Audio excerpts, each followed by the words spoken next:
Okay, so in this video, I'm going to tell you about my own personal experiences with anxiety. Before I begin, though, notice that I'm sitting now.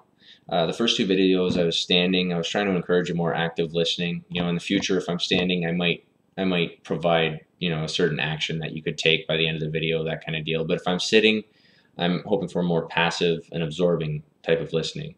It's just something I'm hoping that'll work on your subconscious. I'm kind of winging it here. Okay, so my first real experience with anxiety was at age 12.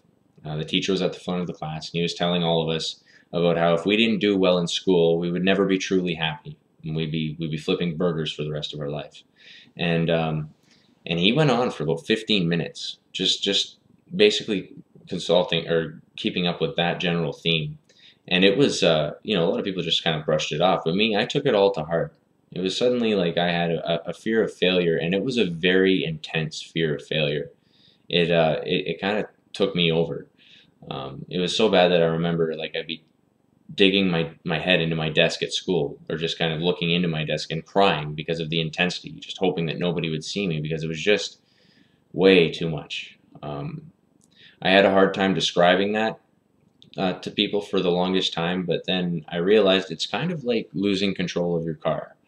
If you've ever hit a patch of black ice and all of a sudden the car is sliding and you've lost control, and then most people, their body will just like, it'll tense up like this, and then they get to the other side of the ice, or they'll, get into the accident or whatever, and eventually that tension, it'll go away. But for me, it didn't.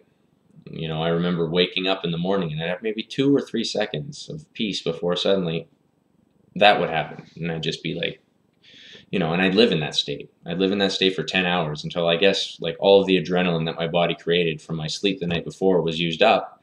And then about 5 or 6 o'clock, I'd calm down and I'd get to relax a bit until I finally fell to sleep. And I did go to sleep because I was exhausted, and I repeated the process over and over. Another way to kind of look at it is it's fight or flight mode, except that flight is the very clear option and there's nothing to run from. It was brutal.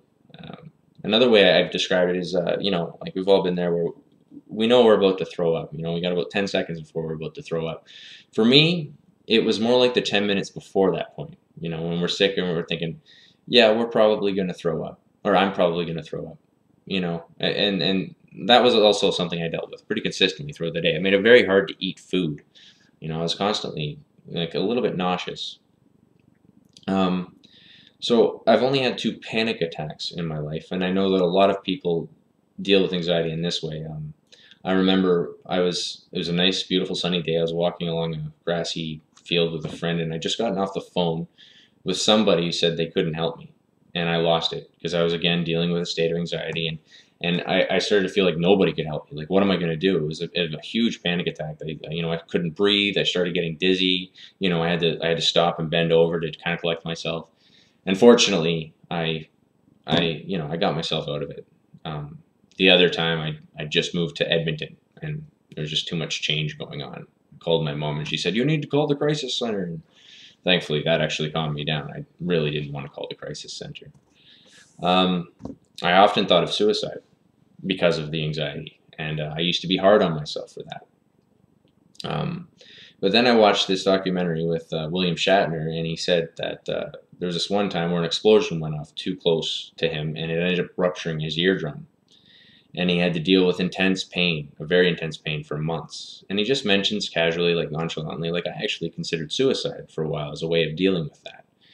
And that made me realize that, I didn't actually want to die. Okay, it was just that I was dealing with this intense negative sensation, and I wanted to get away from it. And even though it wasn't, it seemed like the only instant option to me. Like, so if you're feeling that way, just know that wanting to move away from a negative sensation is a very human reaction. Okay, just go easy on yourself for that. You don't want to die. You just want to not deal with this feeling anymore. Okay. Another thing I wanted to mention was thoughts creating feelings. Apparently, we all think that keeping our thoughts, keeping control of our thoughts, is going to affect the way we feel. But I think when we get into an intense negative state or an intense anxiety state, that's not necessarily the case.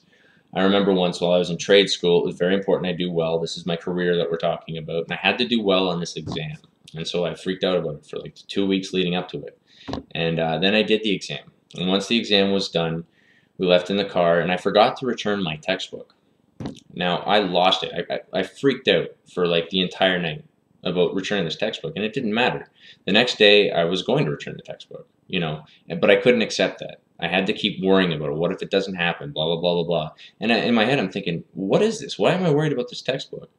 And that's when I realized that when we feel really intense anxiety, I think that our thoughts will try and justify that anxiety. Instead of it just being like thoughts creating feeling, when it gets to that point, it's more of a two-part cycle that feeds itself.